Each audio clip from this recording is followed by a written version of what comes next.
Good morning, students. Once again, welcome in DSS online classes. This is C. Yadav, and today we are going to discuss about history chapter first. The title of this chapter is How, When, and Where.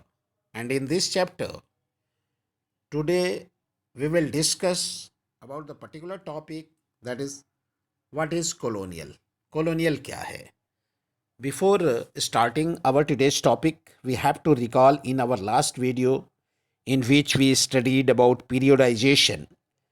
That means the Indian history was periodized by James Mill, a famous Scottish economist, into three periods. These periods were Hindu periods, Muslim periods, and British period. But Indian historians gave its name as ancient period, medieval period, and modern period. Especially, we discussed today modern period, which was concerned with British period. But Indian historians wrote that period was not modern for the Indians, but that was modern for the Britishers only, because Indians were not developing in that period. We were just missing our cultures, traditions, customs, and so on. Many things we were missing in that period. Yes, we were reversing, not forwarding. Our resources were utilized by the Britishers only. Development of Britishers was taken place, not the development of Indians uh, were taken place. So Indian historians said that period as colonial, not as modern. When the Britishers came in India, they came in India as traders. सबसे पहले वो भारत में trade करने के लिए आए, और हमारे जो यहाँ के शासक थे उन्होंने उनको परमिशन दिया, और वो इनिशियली ट्रेड मैन बन करके आए, बिजनेस मैन बन करके आए भारत में, और बिजनेस मैन बन करके आने के बाद धीरे धीरे अपना बिजनेस फैलाया. फिर उन्होंने अपने बिजनेस फैलाने के बाद हमारे देश में राजनीतिक पॉलिटिकल एक्टिविटीज़ में वह शामिल हुए. फिर पॉलिटिकल एक्टिविटीज़ के बाद उन्होंने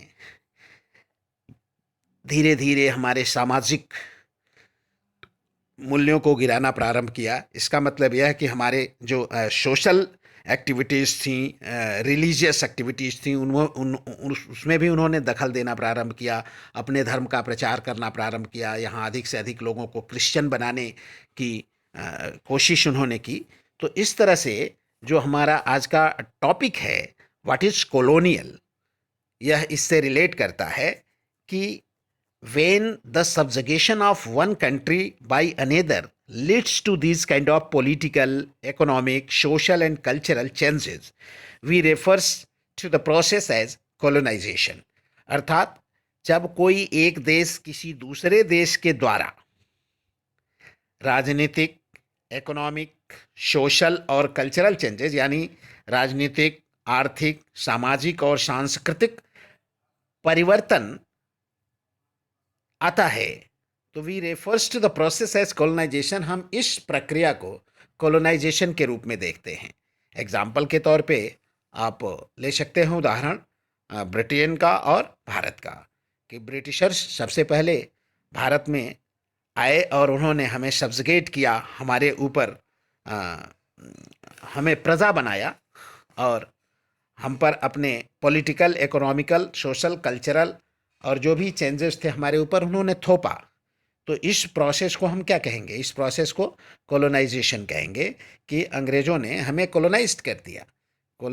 सबसे पहले जब वो हमारे देश में आए बिजनेस करने के लिए, और धीरे धीरे यहाँ आकर के उन्होंने अपनी कॉलोनीज़ बना ली, और इस कॉलोनीज़ बनाने के बाद हमें उन्होंने कॉलोनाइज्ड कर लिया, अपने सारे प्रभावों को हमारे ऊपर छोड़ दिया. यानी पॉलिटिकल, इकोनॉमिकल, सोशल और कल्चरल चेंजेस लाए. वो अपने अपने प्रथा को हमारे ऊपर उन्होंने प्रारंभ किया, थोपना प्रारंभ किया, और इस तरह से भारत में पॉलिटिकल, इकोनॉमिकल और कल्चरल परिवर्तन हुआ. इसी चीज़ को हम कॉलोनाइजेशन कहते हैं. And our next topic is how do we know. That means कि हम कैसे जानेंगे कैसे हम जानेंगे पिछला इतिहास, that means in the past time what occurred, how do we know about that occurrence. Suppose करिए कि अगर आपसे कोई 5 साल पहले की बात पूछी जाती है तो आप बता सकते हैं, 10 साल पहले की बात पूछी जाती है तो आपको थोड़ा थोड़ा याद आएगा, और अगर 20 साल पहले की बात आपसे पूछी जाती है तो आप क्या कहेंगे? आप कहेंगे कि आपके माता पिता आपको बताए हैं, तब आपको जानकारी मिली है। अगर 40 साल पहले की बात पूछते हैं तो भी आपके माता पिता आपको बता सकते हैं। लेकिन आज से कहा जाए 150 साल पहले की बात, तो आप कैसे जानेंगे इस चीज़ को? तो 150 साल, 200 साल, 250 साल, 400 साल, 500 साल पहले की बातों को हम कैसे जानेंगे, उन घटनाओं को हम कैसे जानेंगे? तो इसके लिए हम इसको जानने के जो प्रोसेस हैं, first process administration produce records, यानी एडमिनिस्ट्रेशन जो रिकॉर्ड्स प्रोड्यूस करते हैं उसके माध्यम से जानते हैं। और सेकेंड है surveys become important, that means survey, जो हम निरीक्षण कराते हैं, सर्वे कराते हैं, ऑफिशियल सर्वेज, इसके माध्यम से भी हम पुराने समय में, प्राचीन समय में, पास्ट में जो घटनाएं घटित होती हैं उसके बारे में हम रिकॉर्ड्स से या उन सर्वेज रिकॉर्ड से पता करते हैं। तो today's our topic is ends here, and we will discuss about administration produce records in our next video. Thank you.